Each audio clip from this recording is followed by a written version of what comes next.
Hello and welcome to the Healing Insight Podcast, episode 68, with me, Sarah Hunt. And me, Jess Hunt.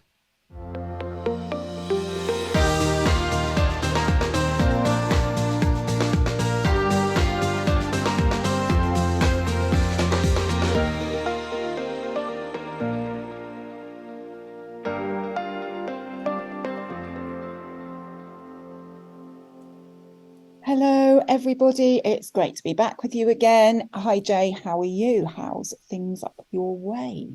Everything is good and wet. Thank you very much. We've had thunderstorm over the last few days. We've had thunderstorms and torrential downpours and beautiful sunshine and hot and muggy weather.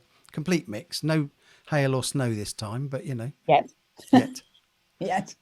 Yeah. We had a downpour this morning. We've had a lot of hot weather, but a downpour this morning, which has watered my vegetables nicely for me. So Excellent. You'll be having some nice summer salads then from the garden. I will be, yes. The lettuce is growing really well. Unfortunately, the tomatoes I was trying to grow from seed have not done anything very much, but never Okay. mind. We'll try again next year. Um, but my courgettes are growing lovely. I'm going to have to get some big pots and pot them up. And my potatoes are growing really well, and my parsnips and my broccoli and my carrots. So, and my onions. So I've got plenty Good. to keep me going for a Yeah. little while. Yeah. Sounds good. Sounds good. So, Yeah. today. Today, well, it was after a conversation you and I had yesterday that you kind of hauled me up on the language I was using. It's okay, everybody, it wasn't rude language, but you just reminded me of the importance of having an awareness of the words that we use, especially when we're trying to create something within our lives that we really want, and that we need to make sure we're not using language that's pushing that away from us again. Yeah. Because it's really important to remember that our words are energy, and so and it's not just the words as well, it's the energy behind them, it's the passion behind them, that helps to manifest what we want in the moment. And if we aren't using the right words and we haven't put the right energy behind it, then we're not going to get what we want in the moment. Mm-hmm. Okay.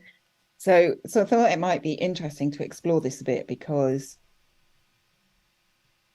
I'm aware that we need to be aware of the words that we use, but I'm not always good at making sure that I think about the words that I'm using and the effect they might have, if that makes sense.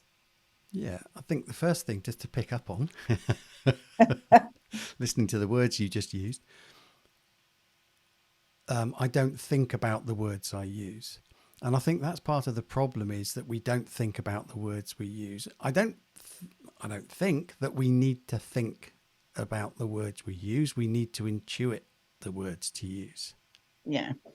And this is something I've come to understand and been practicing as best I can, because I still say things and haul myself up over them as well,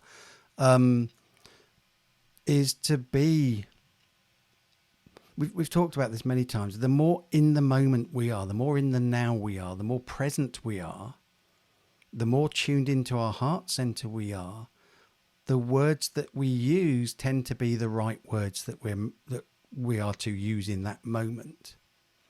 And it's when we have external, I'll use that word for the moment, external influences that affect our emotions and our energy, can take us out of our heart and into our heads, which means we tend to be more reactive with the words we're using rather than responsive. We've talked about, reaction versus response before. Mm-hmm. So if I think back to times when I've been angry or hurt or felt attacked, so I feel cornered, or then my response is completely different than if I take a step back because there's emotion tied up in my response. Mm. It's a reaction to how dare you treat me like that? How dare you say that to me? And that's why we get the energy of an argument when an argument happens between people is it's all fired up with emotion. What we need to do if we're going to have something in terms of a conversation that's constructive to move things forward, even if it was an emotive trigger or the trigger of the argument, is to take the emotion out of it and to not back down in terms of asserting boundaries, but backing down from the emotion and the emotional charge of it and listen and be in the moment and just allow what we want to say to come up. And there's no harm in pausing and taking a moment to see what comes up. Just because there's a silence or a gap in a conversation doesn't mean we have to suddenly jump in and fill it. So I think the first thing is to be aware of reaction versus response. So take that Mm. time to allow the right words to come up. It's then, in part, it's then down to what are empowering us and what words we use that empower us and what words we use that don't. So when we say something like, right, if I'm trying to manifest money, one of my clients trying to manifest money, and they say, when I achieve this, I'll know I'm successful. Then they're putting it as a when I achieve, they're pushing it away because it's rather than I have achieved this, or so I don't necessarily want to go into deep into affirmations and things, but when we talk in positive language as if we've achieved something, then the universe, in my understanding, the universe aligns or does its best to align stuff to us to allow that to be. If we say, I want to have something, when I achieve that, when I hit 10,000 a month, then I'll be able to buy whatever. What we're doing is we're setting a distance between ourselves and what we want to manifest. Mhm. In effect, we're putting a barrier up because, say to someone, when will you know you're successful? Well, when I've got this, when I've achieved that. But aren't you successful now? Yeah. So we just need to be aware of the words that we're using and the power that they have in terms of moving us forwards to where we want to go, putting up a barrier and distancing us from where we want to go, or even putting us in the completely opposite direction of where we want to go. Yeah, I think it's a really good point that we need to recognize that, like you were saying, the example of being successful, and success means different things to different people. Success might be it might be related to money, but it might not. It might be related to feeling confident with what you're doing, Mm-hmm. being correct with what you're doing. It could be lots of different things, couldn't it? That success relates to. But as you say, we need to acknowledge that we are successful now. We are already successful. Um, to be able then to bring into the moment the specifics that we want to achieve by being successful. Yeah. Does that make sense? Yes, it does. So if you think of it this way, if we want to manifest something, okay, what does that start with? It starts with the thought of, I want this in my life. Okay, whatever this is. So we put the thought out there energetically. Then the universe aligns things if we see the opportunities and take the appropriate action through this. But we that the universe aligns the things to allow us to achieve that thing we want to manifest. Hmm. There's a lag. It starts with thought and everything else comes later. Hmm. So we have to allow for that time, whatever that time is, because sometimes it could be that we want something in our life and 2 minutes later it happens. It could be that it takes 20 years to happen.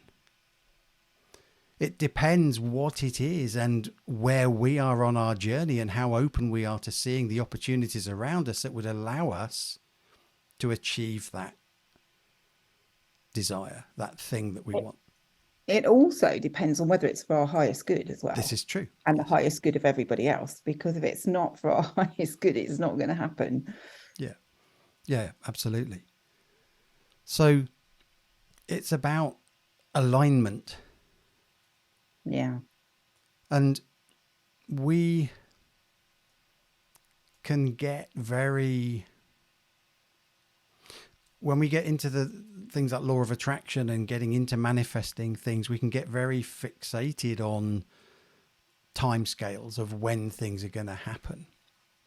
And the problem I see with that, the problem that comes up for me with that, where that doesn't resonate for me, I guess, is universal time and human time are two different constructs.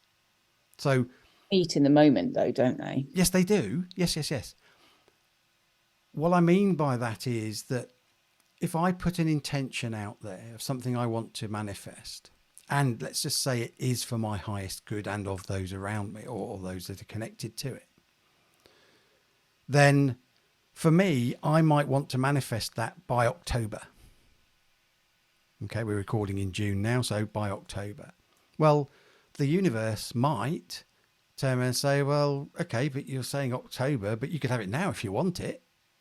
And Mm. here are some opportunities that you, but if I'm focused on, oh, I want it in October, You might then miss those I opportunities. could be walking past opportunities that could allow me to have it today. Mm. And the problem is that we, because if we get into that thing of, well, things don't happen instantly, there is a lag. Yes, there is, because we have to create the thought first. But the lag might be 6 months in human time, linear time, but in the universe's time, it's instant. Mm. So it's particularly with manifesting, we just need to be aware of whether we're using language to move ourselves forwards or not. I mean, one of the classic words that gets misused is but. When we want to say something, so if I say something and I talk about manifestation and it's awesome, but we need to be careful of these things, then to a degree, I've just negated everything before the word but. And so if you say something, let's say we're having a discussion on the podcast like we are, and you say something, and I say, yeah, good point, but then what I'm basically saying by saying that is, yeah, okay, but you're wrong. Because Mm. whereas if we use the word and, so yeah, good point. And if we add to that and say, so it's looking at, or it's being aware of the words that we're using and the meaning behind them. The trouble is that from birth in this lifetime, being a child, learning from our parents, learning through school, learning from peers, from colleagues as we go through life, universities, whatever, we create a habit of using words. And the habit, and some of the classics are the sayings, that, oh, that's a really old saying.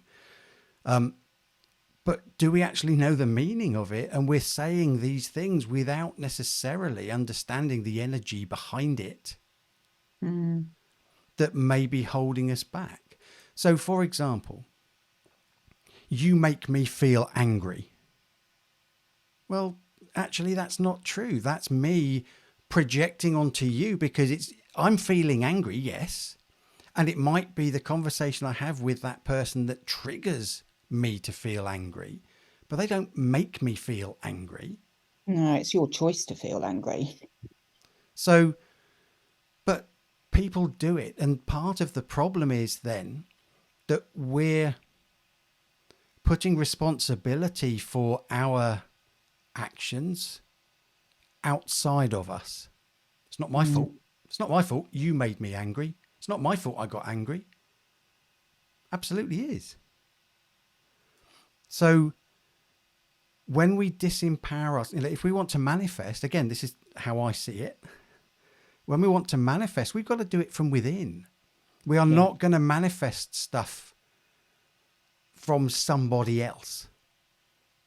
They might be instrumental in bringing that to us. So the person that rings up and says, "Hey, you won the lottery," when you've just done a lottery ticket, that's someone bringing it to you. It's just the delivery mechanism. Yeah. But if I don't buy a lottery ticket, I'm not going to win the lottery.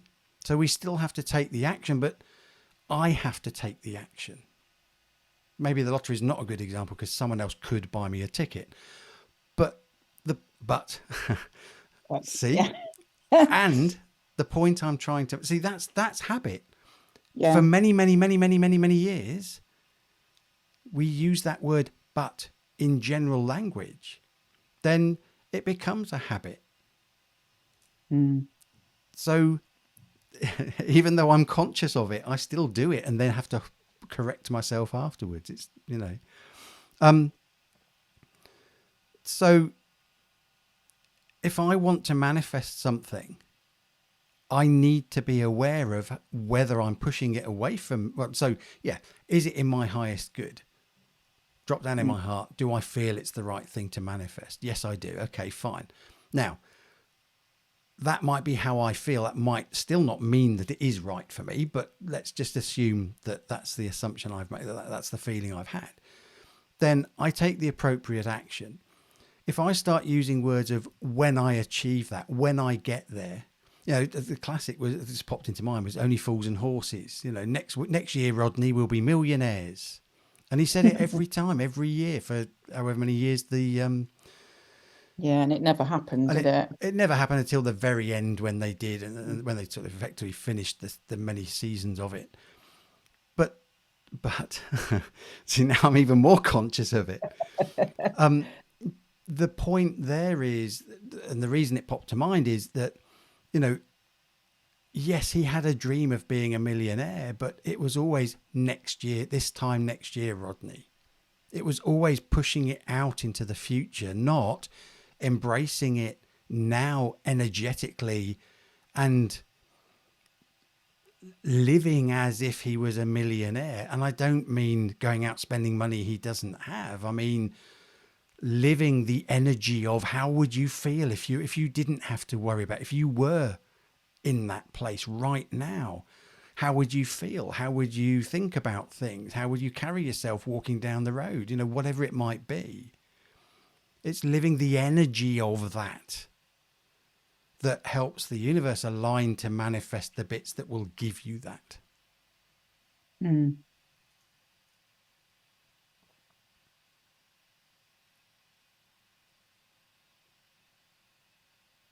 That I've heard that so many times, and I think it's so important to be reminded of that because you're right. When you're living in the energy of that, you are drawing in what it is that you want. And I think as well that it's important to remember that sometimes, well, I feel always things manifest at the exact moment they're supposed to manifest. Mm-hmm.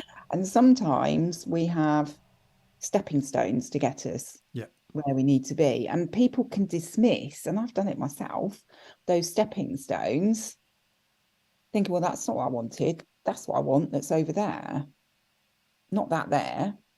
But actually, that there might be the stepping stone to that over there, Yeah. if that makes sense. Yeah. And I've Yeah. certainly done it in my career in the past where I've dismissed a job and then realised later on that if I'd taken that, that actually would have taken me a quicker route to the other thing that I wanted to do. Yeah. because it would have given me additional experience, which would have allowed me to move into the other role.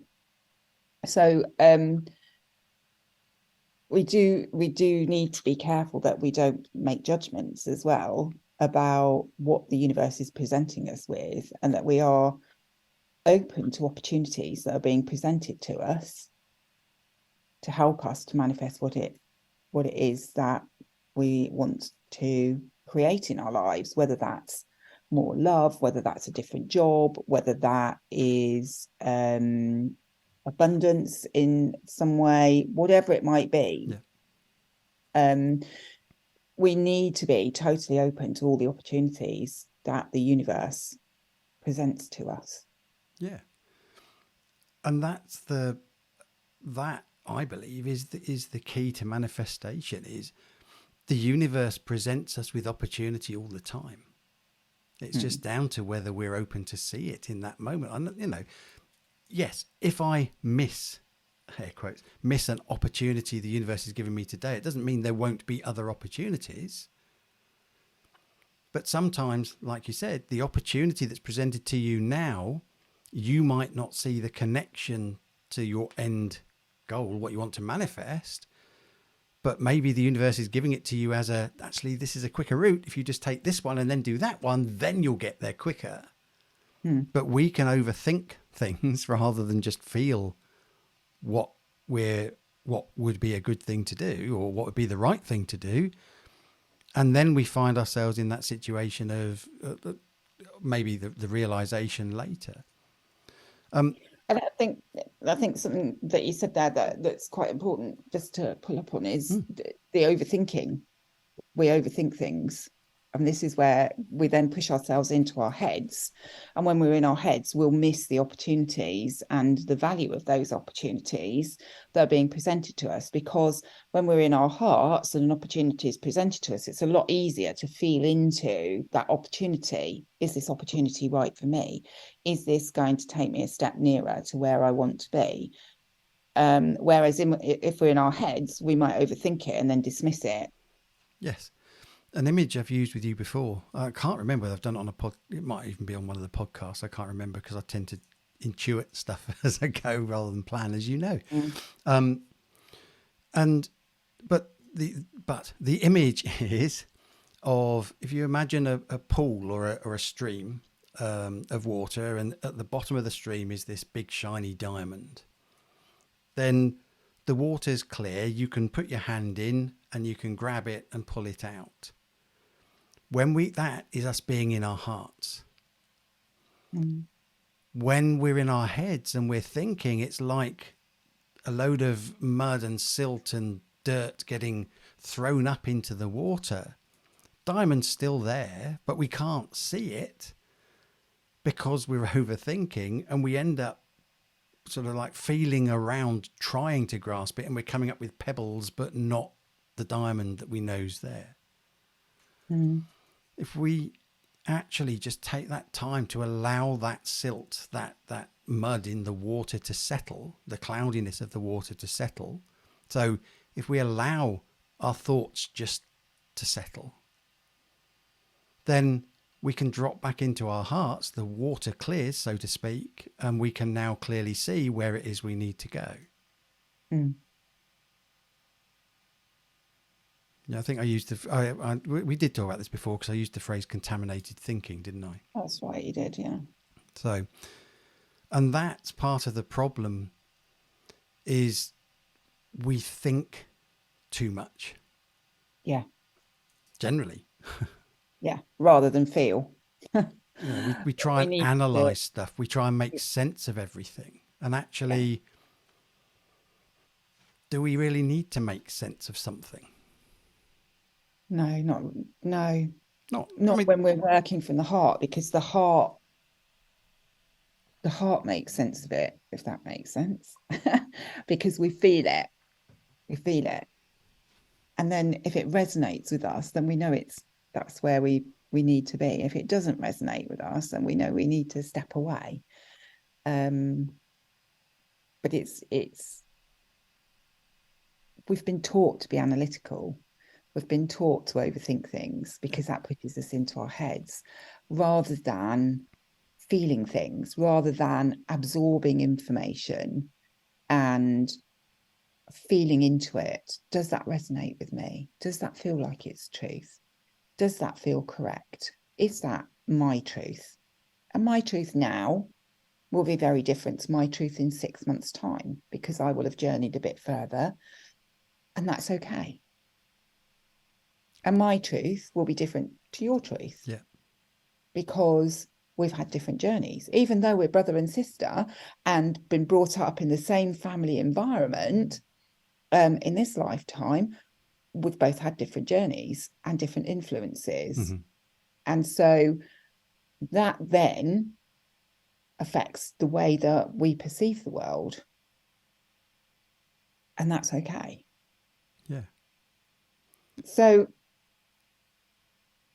I feel that it's just really important to be in your heart, like you were saying earlier on, so that your words come from the heart all the time and not from the head. Because when they come from the heart, you're intuiting the right things to say. That's for the The word highest will good. come for the highest good, exactly. Yeah. Whereas when we're in the head, we tend to be,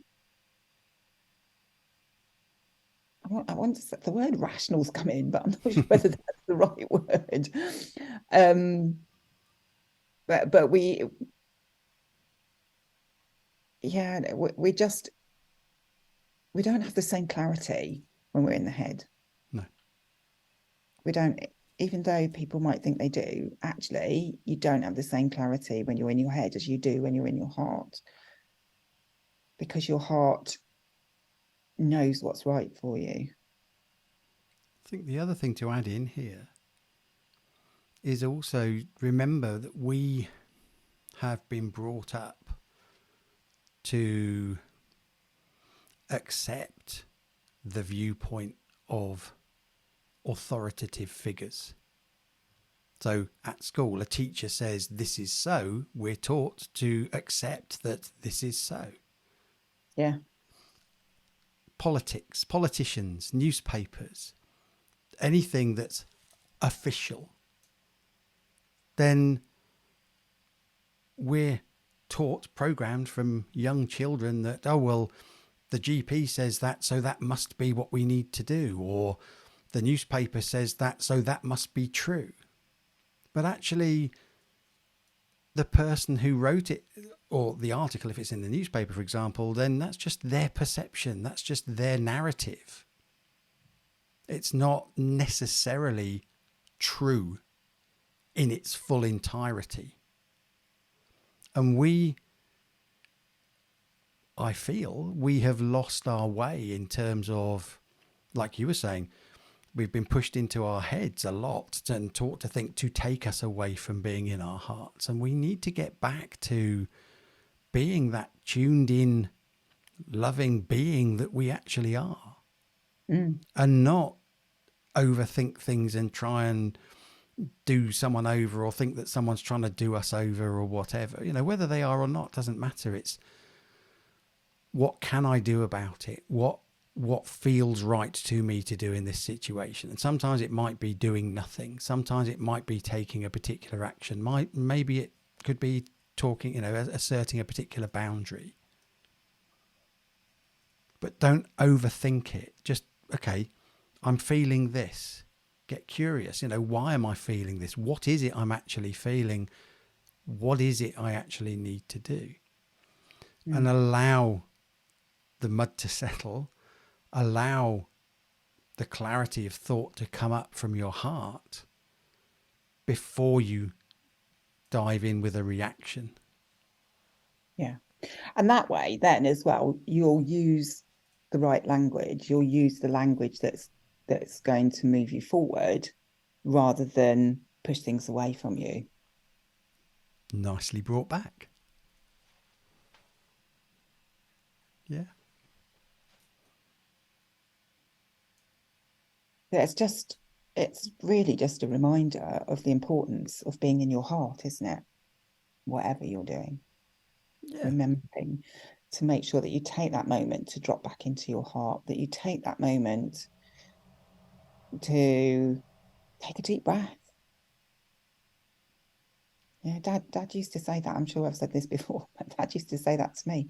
Take a deep breath, Count to 10. count to 10. Usually when the children were playing up. But what it did was stop me reacting. And I would respond to the situation rather than react. And so it's a good example of how just doing that helps you. And I was doing it without realizing what I was doing. It was dropping me back into my heart at the time to allow me to respond rather than react to the situation. Yeah. But it's so important in everything that we do and everything that we say that we just make sure that we're in our hearts. And I don't get it right every time, Yeah, me even neither. now. But it's having that awareness. It comes back to that awareness again, doesn't it? And I just use the word but. And it comes back to having the awareness and taking a moment to correct your language if you've used words that are not as positive as they could be, so that you can bring things towards you rather than push them away from you. Yeah. So, yeah, the words we use, very important. Definitely, definitely. And I think it's a really good reminder um, of how, when we're in our hearts, we'll use,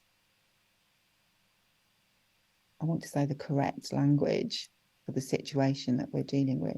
Whereas when we're in our heads, we may say things that we later regret. And I'm sure I certainly have, and I'm sure many of our listeners can relate Yes, to that. Yes. definitely. I can. I can as well. So, so yes, I think that's something to think about. It's just bringing your awareness to the words that you're using, to the way that you say things, um, and to take that moment just to make sure you're in your heart before you speak. And I Nice. know that there's a saying, isn't there? Think before you speak, but it's not think in the head, it's think Mm-hmm. from the heart Yeah. before you speak. So there we go. Good stuff. Interesting topic as always. Um, Hopefully giving the listeners something to think about, something to be aware of, and something to put into practice. Indeed. Indeed. Thank you. Thank you as well. So until next time, it's goodbye from me. And it's goodbye from him.